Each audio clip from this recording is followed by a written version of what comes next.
You know, in 1969, there was a lot going on, but the feminist movement really wasn't.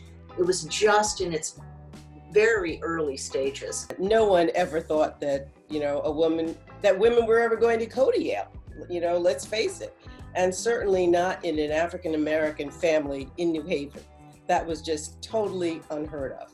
What I know now that I didn't know when I went was that the decision to admit women was not because they thought women should have a fair chance at a good Yale education. It was because the best men were going to other colleges that were coeducational.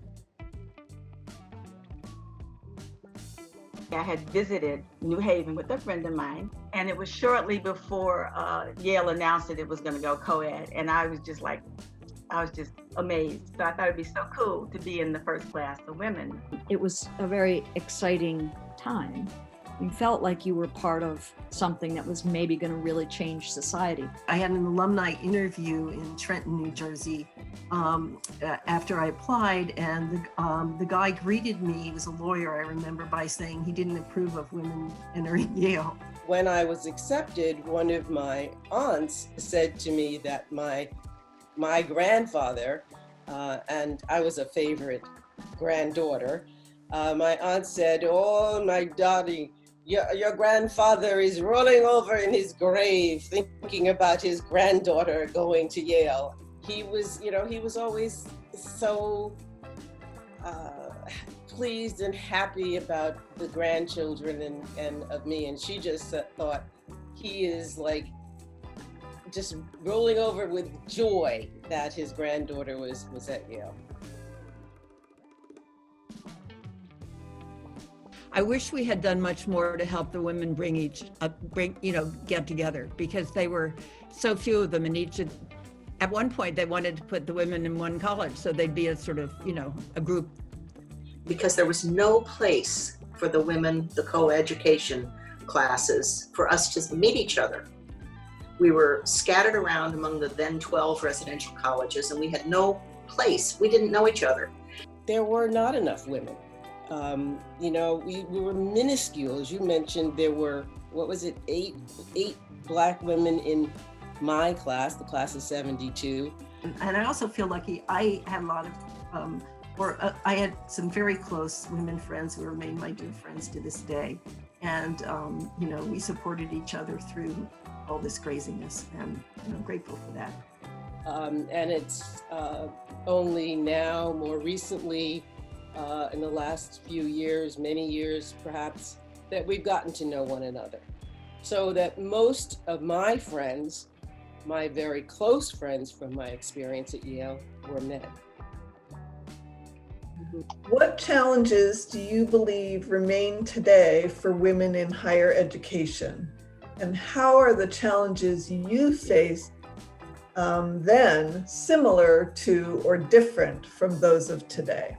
I don't think today you would find a professor telling the entire class, if there's any woman in this classroom who thinks she's going to get higher than a C grade in this course, she is sadly mistaken and can withdraw now. That there were a lot of people at Yale, a lot of men at Yale, who, of all ages, faculty and students, who really didn't think women should be getting a Yale education, or who said it's okay for them to get a Yale education, it will help them raise their sons. And I always found it very interesting that I would put an idea out there and there would be no response. And about 2 minutes later, a guy would put the same idea out there, in fact, use my language, and all of a sudden it was something to be discussed. And so, I had no female I had one female faculty member. She was on loan from Albertus Magnus. I had no, very, very few women appeared on syllabi. And the issues that feminism was beginning to grapple with just were not evident as intellectual concepts in my Yale education. But we were living our feminism. It was a very hands-on education. I feel like I had a really good intellectual experience. I was allowed to cross disciplines. I loved Sterling Library. Kind of the inner nerd that, I kind of suppressed was allowed to blossom at the same time. I did obviously had a different experience being a Black female on the campus. I was thrilled by the fact that I knew there were Black men on campus. Yale was this kind of fortress, and it looks like a fortress in many ways physically, but it was also just a fortress of kind of wealth and privilege in a sea of racial and economic inequality in New Haven. When I got to Yale, I was kind of surprised. It never occurred to me that they would not be physically prepared for us. I always felt that I could have made a fortune if I had a map of women's rooms on the campus, because it was usually a good bet to go into the bowels of the basement behind the boiler. But even then you couldn't be sure. And this was a constant reminder that women were so insignificant to this institution that they didn't even have to, create facilities for their basic needs. I mean, there was that sense of people are watching, men are watching, and they're a lot of times saying not pleasant things or, just getting a little fresh with you. In certain way, very uncomfortable with women, viewing them as sex objects. And there were men in the college dining hall basically kind of looking at our bodies all the time. And fortunately, there were other men who were friends. I was quite surprised by how many women were subjected to sexual harassment. Some of the women were survivors now, what we would now call survivors of rape or incest. But at that time, you really couldn't talk about it. Mackenzie, Zoe, any thoughts on how that is now at Yale? The stats don't look great. And I think, that was the most striking parallel also in the book between Yale's climate 50 years ago and Yale's climate today. And I think despite a lot of institutional supports, we have a good Title IX office. There are places that people can go for mental health and counseling. I don't think it's good enough, but it's there. The issue persists. It's a cultural issue. It's not a matter of putting Band-Aids with different offices and resources. It's incredibly difficult to hold someone accountable still.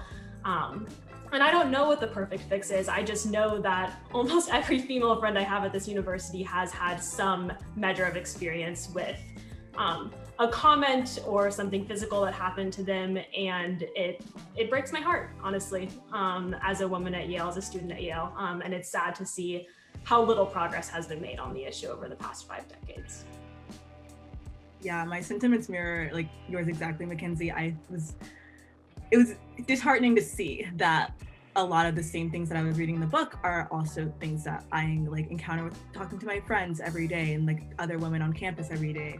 And Mackenzie, as you mentioned, there are support systems that are in place, the Yale Mental Health, there's the campus consult, or campus consent educators and things like that.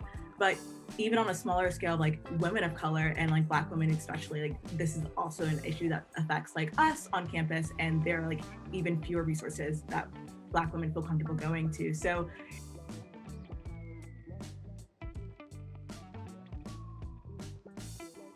often I'm just sort of struggling with, when to speak out bluntly.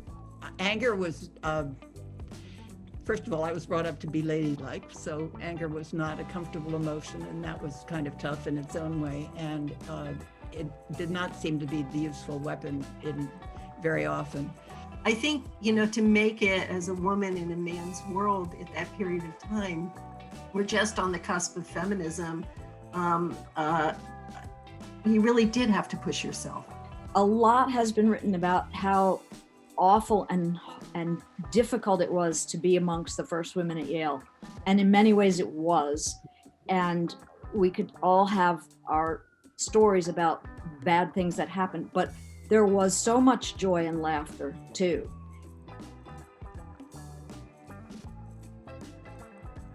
Yeah, well, I was thinking about many of the positive things that happened. We'll talk about later, but I certainly became a feminist from the experience. I was a Dwight David Eisenhower Republican Party intern for the state of Illinois until about 2 days before I got to Yale. And then within about 2 weeks, this happened, and I became a feminist. And I've been a feminist ever since.